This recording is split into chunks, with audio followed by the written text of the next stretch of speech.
Good evening, everyone. Welcome to another edition of Hardcore Challenge Live. I'm the commish, Ben Klein. This is our Week 8 Game of the Week edition. Tonight, as we do every week on Wednesday night, we will unveil and break down our Game of the Week. Obviously, y'all saw my picture I throw up on the homepage and the group pages as a little hint to what the Game of the Week is. Obviously, it's typically not always a subtle hint, but, you know, I thought I found a gem today. Le'Veon a prayer. Come on. Le'Veon Bell's head on John Bon Jovi. That was gold. Gotta admit. Alright, not going to give out the call-in number tonight. If you have it, what the hell. Here's the call-in number. I mean, if you absolutely got something you need to say, call, but I'm going to be using the phone line most of the show, so, yeah, you probably won't get through unless you want to call right at the beginning. So, let's get to it. Our Week 8 Game of the Week is another huge game as we see Tama, who is sitting in first place, looking to repeat as the Wild West Division Champion, facing off against the Beaver Street Roar, who has won 5 straight and is sitting 1 game out of first place and looking to repeat as the Dirty South Division Champion. Tama's Terrors is sitting at 4-3, while Beaver Street Roar is sitting at 5-2. This is a big game for the playoff landscape for both of these teams, and huge for the playoff landscape in both of these divisions as well. There's only 1 point separating Stinky Pinky, right behind Tama Terrors, and Beaver Street Roar is right behind 1 game behind They See Me Rollin', who is just don't seem to lose. They just keep winning. So, let's get to the breakdown of this game. When you're looking at these two historically, you really can't pick a true favorite. Neither's been consistent or made the playoffs a lot. Both were, however, playoff teams from last season. Both are the repeat champions from their division. So they're obviously, historically, recently, doing fairly well. So they do have that going for them. However, Beaver Street Roar has only mustered 1 playoff win in the history of being in the Hardcore Challenge since they joined in 2011. Tama Terrors, who joined in 2010, has 0 playoff wins. So, although they have had a little success in the regular season, neither has been a strong team start to finish. So, first thing you have to look at, obviously, in this matchup is the quarterbacks. So, you've got Alex Smith for Tama Terrors. You got Alex Smith going to Indianapolis. It's a fair matchup. The Colts defense is not anything stellar. As much as I hate to say it, it makes me sick to my stomach. The Chiefs have been doing fairly well. Although, they're more of a running team than they are a passing team. We all know about this season not long ago when there wasn't a wide receiver in the whole team caught a touchdown the entire season. They're just not known as a passing juggernaut. So, Alex Smith might get you 18, 16. I think his projected 19 is a little high.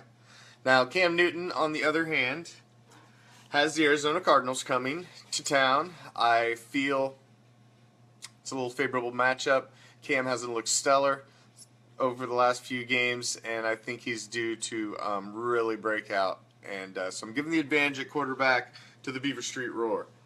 Now, at the running back positions, Beaver Street Roar comes out without one of their horses this week because they're on bye. Le'Veon Bell, no Le'Veon Bell for the Beaver Street Roar. So, you know, that's one of the main cogs that keeps their machine churning. So missing him obviously hurts them at running back. They still do have DeMarco Murray, who is absolutely going to murder the Jacksonville Jaguars in Jacksonville. I mean, I was just there. I witnessed how crappy they are. they're not a very good team. They're just not well coached. They're not a very good team. We kicked a lot of field goals against them, and we put up 33. That could have been a much, much worse game. So, Jags, not a good team. However, you've got Devonta Freeman and Matt Forte on the other side for Tama Terrace. I'm giving the advantage at running back to Tama Terrace. Unfortunately, Beaver Street Roar's missing one of their guys this week, so that's just the way it is. He's missing Le'Veon Bell, so that hurts him at running back. Now, however, at wide receiver with Julio Jones and J.J. Nelson, I see him having a large advantage over Stephon Diggs and Cameron Meredith for Tama Terrace. So I'm giving the edge at wide receiver to Beaver Street Roar. Now, looking at the tight end position, Jack Doyle for the Colts over Eric Swoop for the Colts for Beaver Street Roar. So you got one Colt tight end going against another Colt tight end. Interesting. So you know they're both not going to do well. So I'm leaning towards Jack Doyle over Eric Swope. So I'm giving the advantage to Tama Terrace at the tight end position. Tyler Eifert at the flex, Tama Terrace has. So, he's running the double tight end there. Going up against Russell Shepard for Beaver Street Roar in their flex position, wide receiver for the Tampa Bay Bucks. I see a rough day for the Bucks. Maybe I'm biased. I probably am because I hate the Bucks and the Raiders are playing them this weekend. But, we haven't been giving up a lot of big plays here the last couple weeks on the pass. Obviously, we gave up a ton of them earlier in the season, but the defense has seemed to do fairly well. Jameis Winston is prone to throwing the picks. Raiders DBs have really been ball hawking, and I think we're going to get some turnovers this week. I think famous Jameis puts some in the hands of the silver and black. So I predict a 2-interception day for famous Jameis. So I'm leaning towards Tyler Eifert for Tama Terrace. Kicker position, giving it to Beaver Street Roar with Prater. And as well as the team defense, like I said, I think the Raiders are going to get some turnovers this weekend. They're at Tampa Bay.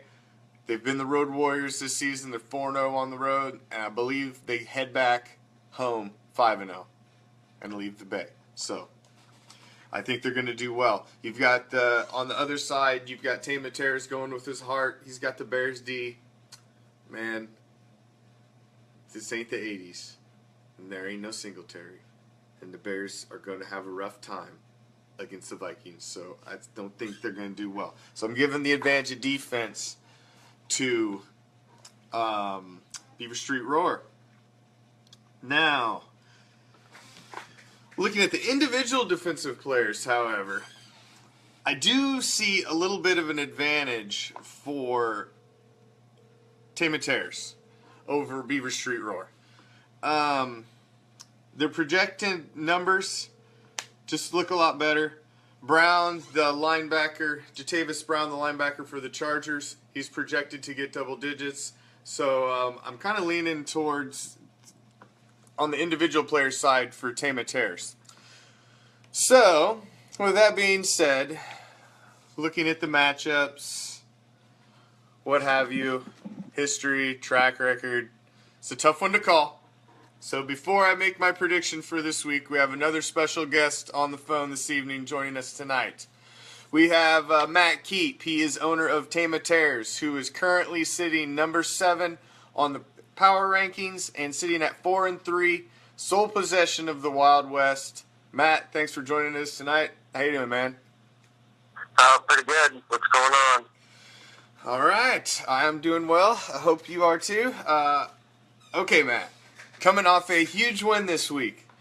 You took down Skull Crushers, who a lot of us were predicting to be a much tougher team than they've looked to be. But that was a huge win for you. You've moved into sole possession of first place.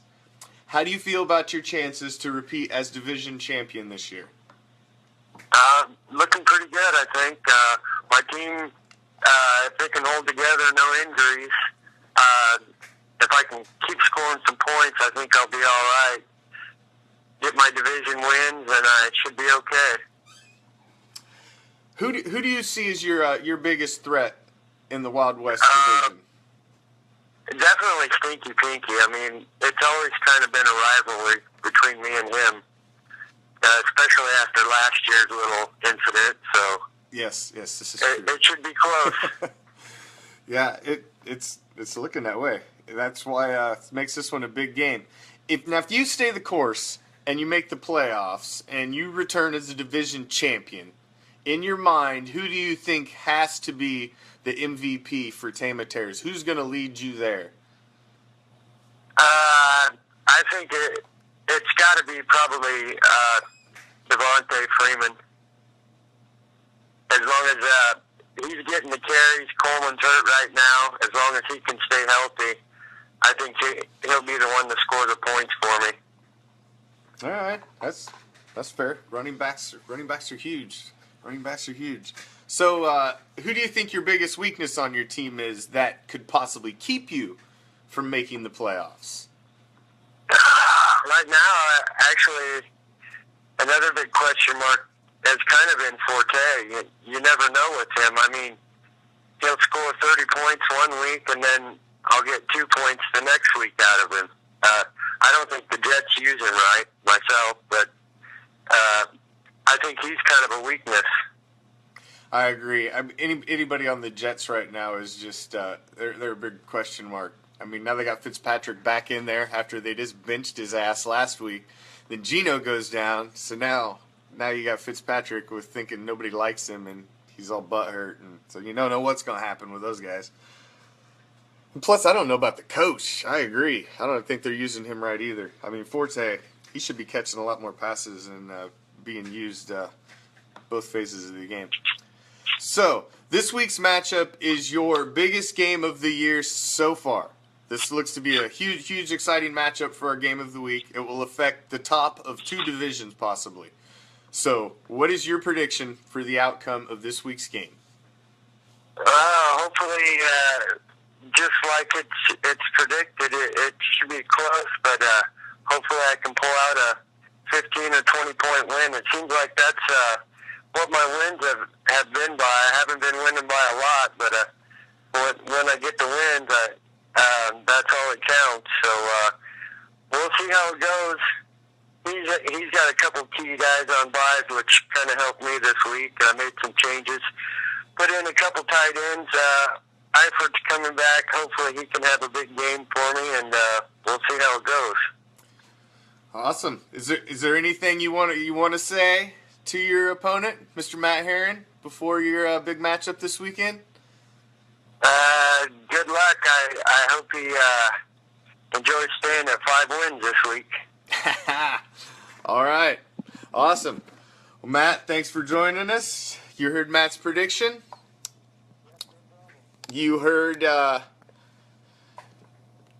he thinks it might be close, but he might win by 20. We'll see. All righty. So, we heard Matt's prediction.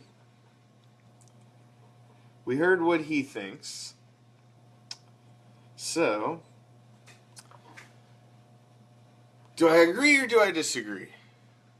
Do I think Tama Tears will beat the Beaver Street Roar? It's an interesting question, because this is a very tough one to call. The Beaver Street Roar has been on a 5-game winning streak, so they are very hot. So, before I make my prediction for this week's game of the week, since we just had the owner for Tama Tears on the phone, we will also have the owner for the Beaver Street Roar on the phone. Matt Herrin, thanks for joining us again. How are you doing? Doing great, Ben. How are you? I am doing fabulous. So you were very adamant last week that you will chase down They See Me Rollin' and repeat as the Dirty South champion. Have you backed off on this stance at all?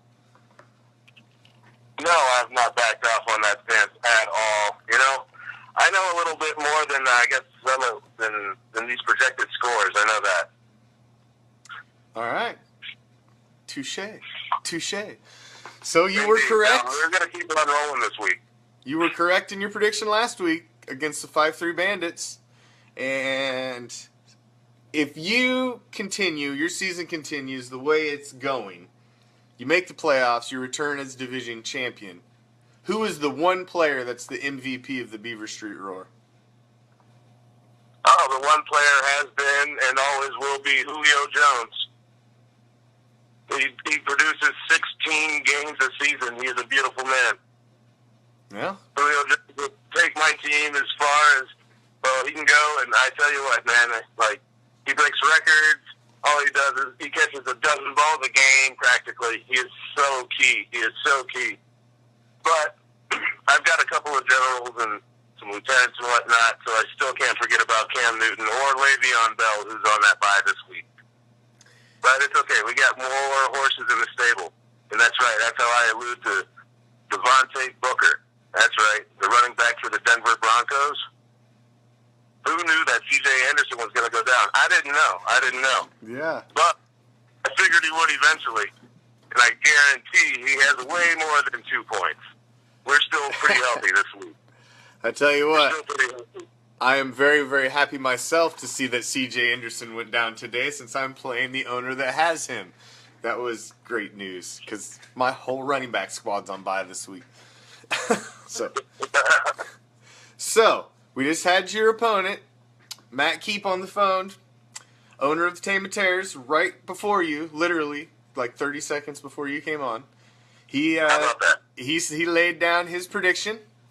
A 15, 20-point victory, he's saying. Said that's about what he's averaging for when, and you're going to continue to stay at 5 wins.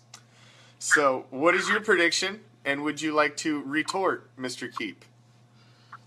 My prediction is some of this waiver wire mastery that has occurred in the last week and the last couple of days is going to help the Beaver Street roar go for win number 6. Win number 6. Right now, I've got, Nelson for the wide receiver for the Arizona Cardinals. Mm-hmm. That guy is nothing but big plays. I'm seeing him get more and more targets.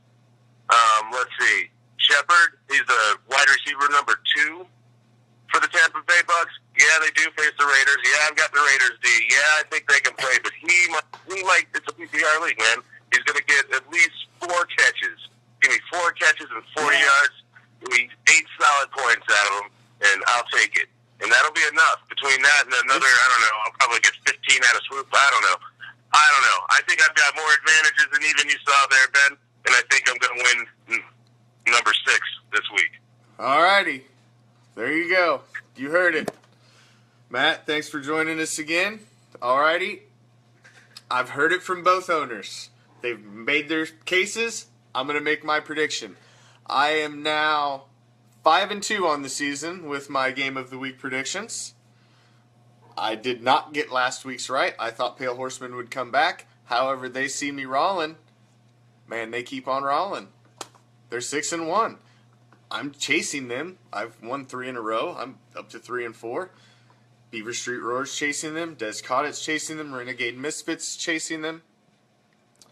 So, it is what it is. Projection. My winner. Prediction for Game of the Week. The Beaver Street Roar will move to 6-2.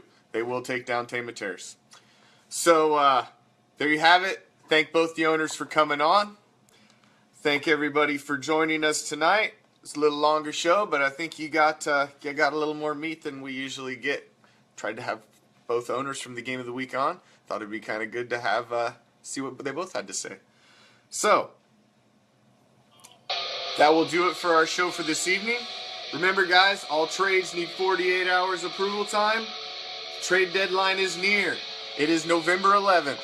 If you're going to make a playoff push, man, you better make a move. You're not just going to make with what you got. Got to make one move. I always make one. Still got 2 gray helmets out there. You know who you are. Get a logo, guys. Come on. Week 8 is here. Are you ready for the challenge? Good luck.